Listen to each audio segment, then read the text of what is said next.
Morning to all of you.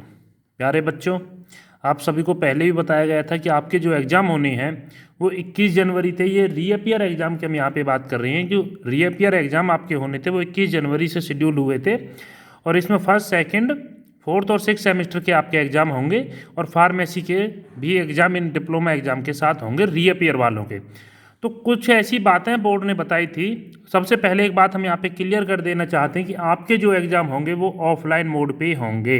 कुछ बच्चों को अभी तक ये था कि ऑनलाइन होंगे, ऑफलाइन होंगे, तो ये बात क्लियर है कि आपके जो एग्ज़ाम होंगे वो ऑफलाइन होंगे। और ऑफलाइन एग्ज़ाम के दौरान आपको कुछ ऐसी बातें हैं जिनका विशेष रूप से पालन करना होगा। अगर आप उन चीज़ों को नहीं मानेंगे तो आप एग्ज़ाम नहीं दे सकते, आपको एग्ज़ाम देने में प्रॉब्लम आएगी। तो वो कौन सी बातें हैं उनको हम डिटेल वाइज समझते हैं। तो अभी जो आज ही की डेट में एसओपी एक आई है, जारी की गई है स्टेट गवर्नमेंट द्वारा, एचएसबीटी द्वारा, ऑफलाइन मोड एग्ज़ाम के लिए है 21 तारीख से। जो टाइटल आपको दिया गया है वो reappear exam in offline mode. तो ये बात यहाँ पे क्लियर हो चुकी है कि आपके जो एग्ज़ाम है वो ऑफलाइन मोड पे होंगे, ऑनलाइन मोड पे आपके एग्ज़ाम नहीं होंगे। तो इन सब चीज़ों को आपको ध्यान में रखना होगा। ये चीज़ें आपको एग्ज़ाम देने के लिए फॉलो करनी पड़ेंगी, अदरवाइज आपको प्रॉब्लम होगी। ईच एग्ज़ाम, ये सारी चीज़ें, कुछ चीज़ें ऐसी हैं जो इंस्टीट्यूट को करनी है और कुछ चीज़ें ऐसी हैं जो स्टूडेंट को करनी है। तो सारी चीज़ें हम डिस्कस करेंगे कि इंस्टीट्यूट को क्या करना है और स्टूडेंट को क्या करना है। तो each examination centre shall strictly follow the SOP instruction issued by the central और स्टेट गवर्नमेंट। कोविड-19 की जितनी भी गाइडलाइन जारी की गई हैं वो सभी को फॉलो करनी है, वो बच्चों को भी फॉलो करनी है और इंस्टीट्यूट को भी फॉलो करनी है। Examination centre include floor, wall, doors, gate, door handles, desk, benches, chair, ये सारी जो आपका फर्नीचर है या आपकी रूम है, इन सभी को सैनिटाइज होना जरूरी है। डेली सैनिटाइज होंगे आपके एग्ज़ाम के बाद और पहले। At the beginning of examination, ये चीज़ बच्चों को विशेष रूप से ध्यान देनी है कि जब भी आपका एग्ज़ाम शुरू होगा तो एग्ज़ाम आप टाइम से पहले इंटर आपको करना है और इन ऑर्डरली मैनर, मीन्स आपको सोशल डिस्टेंसिंग को फॉलो करते हुए इस एग्ज़ाम में हॉल में एंटर करना है और आपका एग्ज़ाम होने के बाद इसी मोड में आपको बाहर आना है। ये नहीं है कि आप एक साथ बच्चे सारे बाहर जाएं और एक साथ अंदर आए, आपको एक मैनर वे में अंदर जाना है और मैनर वे में ही बाहर आना है एग्ज़ाम सेंटर से। सभी एग्ज़ाम सेंटर के बाहर थर्मल स्कैनिंग होगी और थर्मल स्कैनिंग में ही चेक किए जाएंगे जब भी आप एग्ज़ाम के लिए जाएंगे। तो यहाँ पे एक टेम्परेचर रेंज है कि अगर आपका टेम्परेचर नॉर्मल टेम्परेचर रेंज में होना चाहिए और अगर आपको कोई भी सिम्टम्स कोविड के या किस तरह के दिखाई देते हैं तो आपको एक दूसरे रूम में, आइसोलेट रूम में दिया जाएगा। तो एक एग्ज़ाम सेंटर पे आइसोलेट रूम भी बनेगा जो सिम्टम्स वाले बच्चों के लिए होगा। ये बात सभी को ध्यान रखनी, चाहे वो स्टाफ मेंबर्स हैं या स्टूडेंट्स हैं, कि use of face cover oblique mask to be made mandatory to by all the student, invigilator and supporting staff. तो मास्क आपका जरूरी है, बिना मास्क के आप एग्ज़ाम नहीं दे सकते।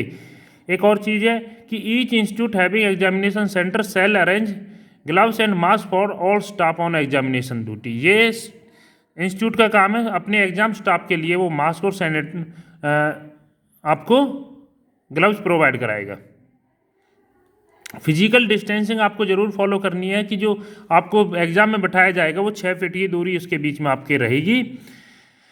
Advisory notice board to student above social distancing precautions, use of mask will be positioned at suitable location within the near the exam. तो इस तरह के स्लोगन आपको देखने के लिए एग्जाम सेंटर के बाहर मिलेंगे जिसमें सोशल डिस्टेंसिंग और मास्क पहनने के बारे में आपको अवेयर किया गया हो। सीटिंग अरेंजमेंट जो आपका हो वो इसी तरह से होगा कि आपकी सोशल डिस्टेंसिंग की नॉर्म्स को फॉलो करना होगा।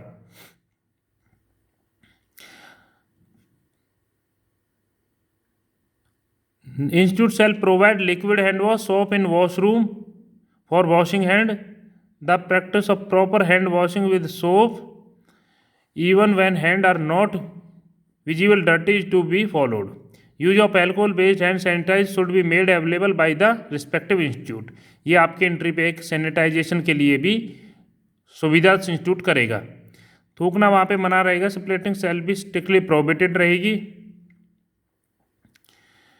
और जो आपकी ड्रिंकिंग वाटर की फैसिलिटी आपके लिए रहेगी डिस्पोजल कप्स गिलास के साथ, ताकि आप किसी के साथ ना करें। जो 2-3 बातें आपके लिए और वो आपको ध्यान रखनी है कि भाई जो invigilator will sanitise his her hand prior to the distribution of question paper oblique answer sheet. तो आंसर शीट और क्वेश्चन पेपर जब आपको दिए जाएंगे तो वो इन्विजिलेटर को हैंड सैनिटाइज करने होंगे। The examinees will also sanitise their hand before receiving such papers and handling them back to invigilator. The collection and packing of the answer sheets at every stage will involve the sanitization of the hand. The answer sheets shall be preferably be opened up after 72 hours have elapsed post collection of paper. Sharing of, ये चीज़ विशेष आपको ध्यान देनी है कि sharing of ये जो चीज़ है ये आपको बच्चों के लिए और ये बहुत ही ज़्यादा ज़रूरी है कि sharing of personal belonging stationery shall not be allowed. आप अपना पेन, पेंसिल, इरेजर, शार्पनर किसी के साथ चेंज नहीं कर सकते, ये चीज़ आपको ध्यान में रखनी है। तो आप सभी अपना प्रॉपर इंस्ट्रूमेंट के साथ एग्जाम हॉल के अंदर एंट्री लें, इस चीज़ का विशेष ध्यान रखें। ये सारी चीज़ें हैं। अगर हॉस्टल है तो हॉस्टल में भी सैनिटाइजेशन कराना जरूरी रहेगा और जितनी भी इसके अलावा जो भी गाइडलाइन स्टेट और सेंट्रल गवर्नमेंट की हैं वो सारी फॉलो की जाएंगी।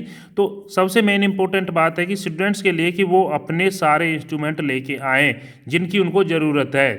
इलेक्ट्रॉनिक गैजेट हों, जैसे कि मान लो कोई कैलकुलेशन बेस्ड और उस सब्जेक्ट उसमें कैलकुलेटर अलाउड है तो आप अपना सेपरेट कैलकुलेटर लेके आएँ। किसी से आप कैलकुलेटर शेयर नहीं कर सकते। आप पेंसिल नहीं लेके आएँ तो आप पेंसिल शेयर नहीं कर सकते। इसलिए पेन, पेंसिल, इरेजर, शार्पनर, जो भी इंस्ट्रूमेंट या जो भी आइटम्स आपको लगता है कि उसकी आपको ज़रूरत है तो वो आप अपना खुद से लेके आएँ। किसी से आपको शेयर करने की परमिशन नहीं है।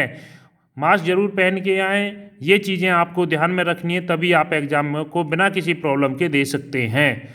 तो ये सारी चीज़ें हैं जो आपको एग्ज़ाम के लिए बेनिफिशियल रहेंगी और एग्ज़ाम देने से पहले इन सारी चीज़ों को आप ध्यान से देखें, समझें और इनको फॉलो करें ताकि आपको कोई प्रॉब्लम नहीं हो।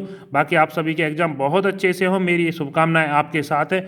Best of luck for your coming exam. Thank you.